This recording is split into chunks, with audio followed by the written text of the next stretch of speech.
Hello అందరికీ. Welcome to easy cooking విద్య. నేను మీ శ్రీ విద్యాని.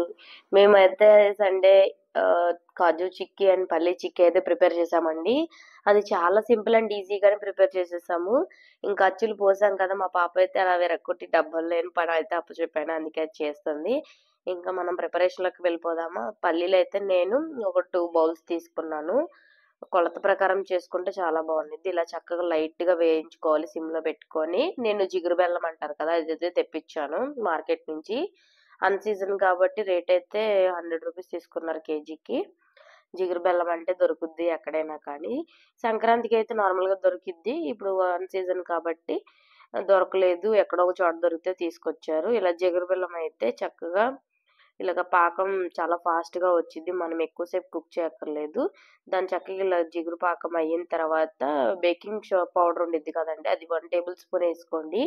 అది ఎందుకు అంటే చక్కగా మనం పప్పు చెక్క విరగ్గొడితే అలా విరిగిపోవడానికి మనం వేస్తాము. మీ దగ్గర లేకపోయినా పర్వాలేదు. ఉంటే మాత్రం వేసుకోండి. 2 బౌల్స్ ఆఫ్ నేను తీసేసి పెట్టాను తొక్కు వేరుశనగ గుళ్ళైతే. చక్కగా అలా తీసేసి అక్కడక్కడ పొట్టున్నా పర్వాలేదండి. పొట్టు తిన్నా చక్కగా మంచిది అని అంటారు. ఇలాగ పాకం తిప్పేటప్పుడే వేసేసేయాలి. మనం వేసిందంతా పాకానికి పట్టాలి కదండీ. వేసిన ఒక 5 మినిట్స్‌కే స్టవ్ ఆఫ్ చేసేసి మనం ఫాస్ట్‌గా చేయాలి.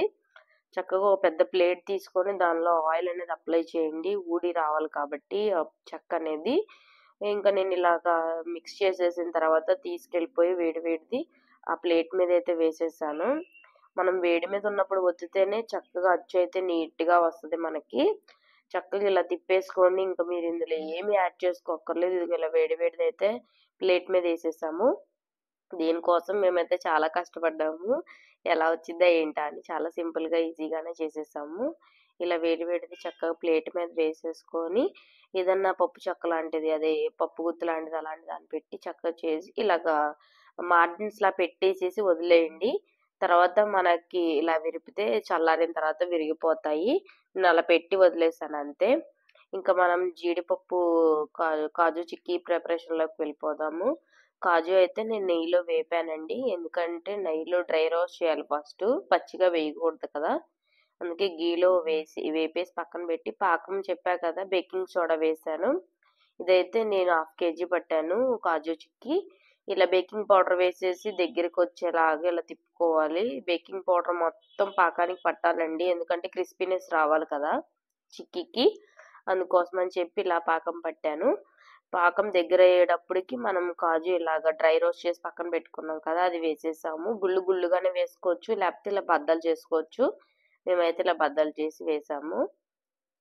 తినేటప్పుడు బావుండిద్దని చెప్పి ఇలా చేసేసిన తర్వాత సేమ్ ప్రాసెస్ అండి. దాని మీద ఇలా వేసేసి చక్కగా ఆరిన తర్వాత విరుపుకోవడమే ముక్కలు.